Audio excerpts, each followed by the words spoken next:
গ্রামের সাধারণ মানুষের পরিশুদ্ধ পানীয় জলের সমস্যা মেটাতে সরকারি বরাদ্দে ওয়াটার মিনি প্ল্যান্ট বসানো হচ্ছে পঞ্চায়েত মেম্বার নিজের বাড়িতে, জানিয়ে রীতিমতো ক্ষোভ এলাকার মানুষের। সন্দেশখালী 1 নম্বর ব্লকের সেহরা রাধানগর পঞ্চায়েতের ঘটনা। সেহরা রাধানগর পঞ্চায়েতের 127 নম্বর বুথ এলাকায় পানীয় জলের সমস্যা বহুদিনের।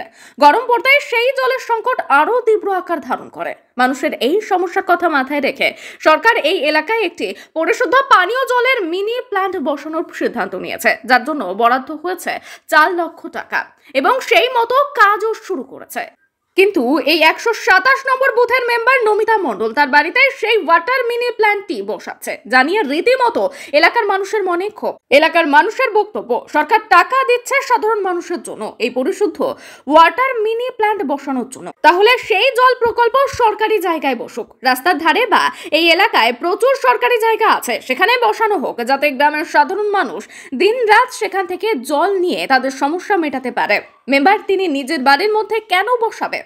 আমরা চাই ওই জলের প্ল্যান্ট সরকারি জায়গায় বা রাস্তার ধারে বসানো হোক। যদিও এই বিষয়ে যার বিরুদ্ধে অভিযোগ, সেই মেম্বার নমিতা মণ্ডলের স্বামী আশুতোষ মণ্ডল বলেন, অন্য জায়গায় বসালে গ্রামের মানুষ অপব্যবহার করবে, তাতে খারাপ হয়ে যাওয়ার সম্ভাবনা থাকবে বেশি। তাই বাড়ির ভেতরেই বসাচ্ছি, যাতে জিনিসটা ভালো থাকে। আর এই বিষয়ে সন্দেশখালী 1 নম্বর ব্লকের পঞ্চায়েত সমিতির সভাপতি মাননীয় সবিতা রায় বলেন, আমি গতকাল ঘটনা শুনেছি, আমি অবিলম্বে বিডিও সহ অন্যান্য আধিকারিকদের সাথে এই বিষয়ে কথা বলছি।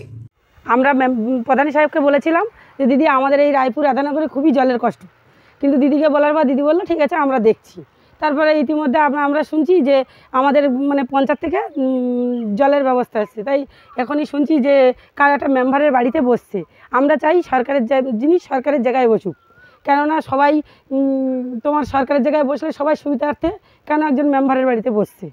এর জন্য আমরা সরকারের কাছে চাইছি যে জিনিসটা ঠিক সঠিক জায়গায় বসুক। আলোচনায় কোনো কিছু হয়নি, ওনাদেরই ওখানেই নিজেদের এই তো আমরা সবাই শুনতে পেলাম যে ওখানে বসছে। এর আগে দৃষ্টিমূলকভাবে চাইছি যে সরকারি জিনিসটা সরকার জায়গায় বসুক। আপনার নাম? আমার নাম বন্দনা দাস। একজনের পার্সোনাল বাড়িতে কেন বসবে? সরকারি জায়গায় বসুক, আমরা সেইটাই চাই। সবাই সেটা সুবিধা পাবে। এক লোকের ব্যক্তিগত বাড়িতে কেন বসবে, এইটা আমাদের হচ্ছে কি অবজেকশন। আপনার নাম? রত্না মণ্ডল। এটা কারো মেম্বারের ব্যক্তিগত হিসাবে মেম্বারের বাড়িতে বসাচ্ছে, কিন্তু এটা আমরা চাইছি জনসাধারণের জায়গায় বসুক, সবাই যেন জল নিতে পারে। কারোর ব্যক্তিগত জায়গায় বসে কি সেটা জল নিতে পারবে না, কিন্তু সেটা তার গায়ের জোরে সেখানে সে বসাচ্ছে রান্নাঘরের সামনে। আপনার নাম? আমার নাম প্রশান্ত মণ্ডল। কলটা অ্যাকচুয়ালি আমরা চেয়েছিলাম সবাই যাতে জল পাক, একটা ঠিক মিডিল পজিশনে, এই ফন্ডেটাই বসুক, রাস্তার সামনে বসলে সবার সুবিধা হতো, কিন্তু উনি ওনার বাড়িতে বসাচ্ছে। আপনারাই কিছু বলবেন না?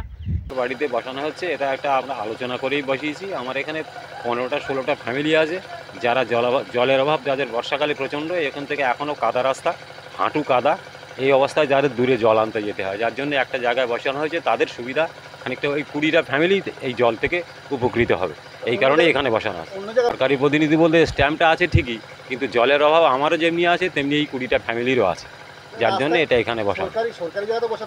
আর এটা সরকারি জায়গায় বসালে এটা রাফ ইউজ করলে এটা পুড়ে যাবে, যেহেতু এটা মার্শাল, সেই কারণে এটা আমরা একটা লক্ষ্য নজরে যাতে রাখা যায় এবং যত্ন করে যেটাকে ব্যবহার করা যায়, যার জন্য এটাকে আমরা ঠিক নিজের লক্ষ্য নজরের মধ্যে রাখার জন্য এটা বসিয়েছি। সাধারণ পাবলিক কোনো অসুবিধা হবে না, অল টাইম খোলা থাকবে এবং তারা তাদের মতো জল নিবে, ব্যবহার করবে, খোলা থাকবে। আমার ওটা গতকাল কানে এসছে, এটা আজকের আমি যেতে পারিনি অফিসে, কালকেও আমার মিটিং আছে বাড়ির সাথে, আমি ওটা দেখছি, বিদ্যুৎ সাহেবের সাথে কথা বলে ওটা আমি দেখছি ব্যাপারটা।